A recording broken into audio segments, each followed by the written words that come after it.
അങ്ങനെ പിടിച്ചോട്ടാ അങ്ങനെ അവർ കാണിക്കുന്നവരെ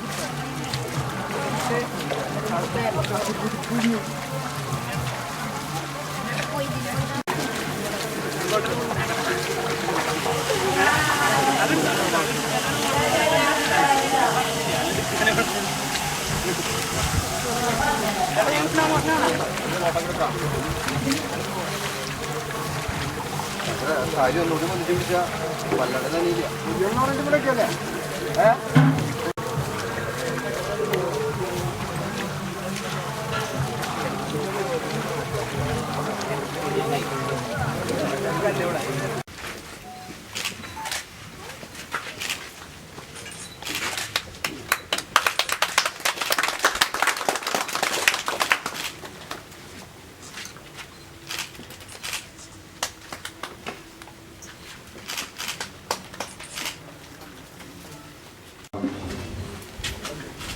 പാടശേഖരത്തിലെ കൊയ്ത്തുത്സവത്തിൽ പങ്കെടുക്കാൻ കഴിഞ്ഞതിൽ എനിക്ക് അതിയായ സന്തോഷമുണ്ട് എന്ന് പറഞ്ഞു.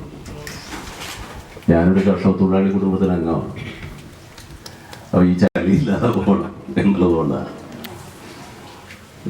കൃഷി നമ്മുടെ ജീവിതത്തിൻ്റെ ഭാഗമാണ്, നിലനിൽപ്പിൻ്റെ ഭാഗമാണ്. സത്യനൊക്കെ കർഷക സംഘത്തിൻ്റെ കൂടി പ്രവർത്തകരാണ്. അപ്പോൾ സ്വാഭാവികമായും കാർഷിക മേഖല അനുഭവിക്കുന്ന പ്രയാസങ്ങൾ മനസ്സിലാക്കിക്കൊണ്ടുള്ള നടപടിയാണ് സർക്കാർ സ്വീകരിക്കുന്നത്. അതുമായി ബന്ധപ്പെട്ടാണ് ഒരു മിഷൻ തന്നെ ഈ ഗവൺമെൻറ് ആരംഭിച്ച ഹരിത കേരള മിഷൻ. അതിലൊന്ന് കൃഷിയുടെ വിപുലീകരണമാണ്. അതിനാവശ്യമായി തദ്ദേശ സ്വയംഭരണ സ്ഥാപനങ്ങളുടെ നേതൃത്വത്തിൽ സർക്കാർ സംവിധാനങ്ങളെയാകെ വായ്പാ സ്ഥാപനങ്ങളെയൊക്കെ പ്രയോജനപ്പെടുത്തുന്ന കേന്ദ്ര സംസ്ഥാന ഫണ്ട് പ്രയോജനപ്പെടുത്തി കാർഷിക മേഖലയിൽ അഭിവൃദ്ധി ഉണ്ടാക്കണം എന്നുള്ളതാണ് ആ മിഷന്റെ ലക്ഷ്യങ്ങളിലൊന്ന്. കൃഷിക്ക് വെള്ളം ഉണ്ടായാൽ കിണറുകളൊക്കെ സജീവമാവും. ഇതൊന്നും പുതിയ കാര്യമൊന്നുമല്ല. അപ്പോൾ ജീവന്റെ നിലനിൽപ്പുമായി ബന്ധപ്പെടാവുന്നത് ജീവജാലങ്ങളുടെ സസ്യങ്ങളുടെയൊക്കെ നിലനിൽപ്പുമായി ബന്ധപ്പെട്ട് വേനൽക്കാലത്തേക്ക് അതിജീവിക്കാൻ കഴിയുന്ന രീതിയിൽ കുറിച്ച് പറഞ്ഞു. രണ്ട് കാരണങ്ങളാണ്.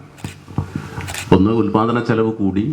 രണ്ട്, ഉൽപാദന ചെലവിനനുസരിച്ച് അപ്പോൾ കൃഷി പ്രധാന മാർഗമല്ലാതെയായി. കൃഷിയിൽ നിന്ന് മനുഷ്യനാകുന്ന പോകുന്ന സ്ഥിതിയുണ്ടായി. സർക്കാർ ജോലിക്കാർ വന്നു. അപ്പോൾ അതിൻ്റെ കൂടി മാറ്റത്തിൻ്റെ ഭാഗമായി ഭൂമിയിലാണ് പണമിറക്കിയത്. അപ്പോൾ പണമിറക്കുമ്പോൾ കൃഷി ചെയ്യാനല്ല, അത് നികത്തി റിയൽ എസ്റ്റേറ്റ് ആവശ്യങ്ങൾക്ക് ഉപയോഗിച്ചത്. ഇതൊക്കെയാണ് പലവിധ കാരണങ്ങളാണ്, ഏതെങ്കിലും ഒരു കാരണമല്ല. നെൽകൃഷി അത് 1,96,000 ഇപ്പോൾ കുറഞ്ഞു എന്ന് പറഞ്ഞാൽ ആവശ്യമുള്ളതിൻ്റെ 15% അരിയാണ് കേരളത്തിൽ. അരി ഈ ഓണക്കാലത്തേക്ക് അവരെ സിവിൽ സപ്ലൈസ് കോർപ്പറേഷനെ ആശ്രയിച്ചു കൊണ്ടുവരുന്നത്. അപ്പോൾ പരമാവധി സ്ഥലത്ത് കൃഷിക്കാരൻ കൃഷി ചെയ്യുന്ന കൃഷിക്കാരൻ്റെ ആവശ്യം. അപ്പോൾ അത്തരം കാര്യങ്ങൾ നിർവഹിക്കാൻ വേണ്ടിയാണ് നമ്മൾ ചെയ്യുന്നത്. വേറൊരു പ്രശ്നം, കൃഷിഭൂമിയിൽ പണിയെടുക്കാൻ ആളില്ല എന്നുള്ളതാണ്. കർഷകത്വം ഇത് കൃഷിക്കാരുടെ മാത്രമല്ല ഒരു പ്രശ്നമല്ല എന്ന് ചെറുപ്പക്കാർക്ക് തോന്നണം, മറ്റാളുകൾക്ക് തോന്നണം. ഈ വേനൽ അത് നമ്മളെ പഠിപ്പിച്ചിട്ടുണ്ട്. അപ്പം അങ്ങോട്ട്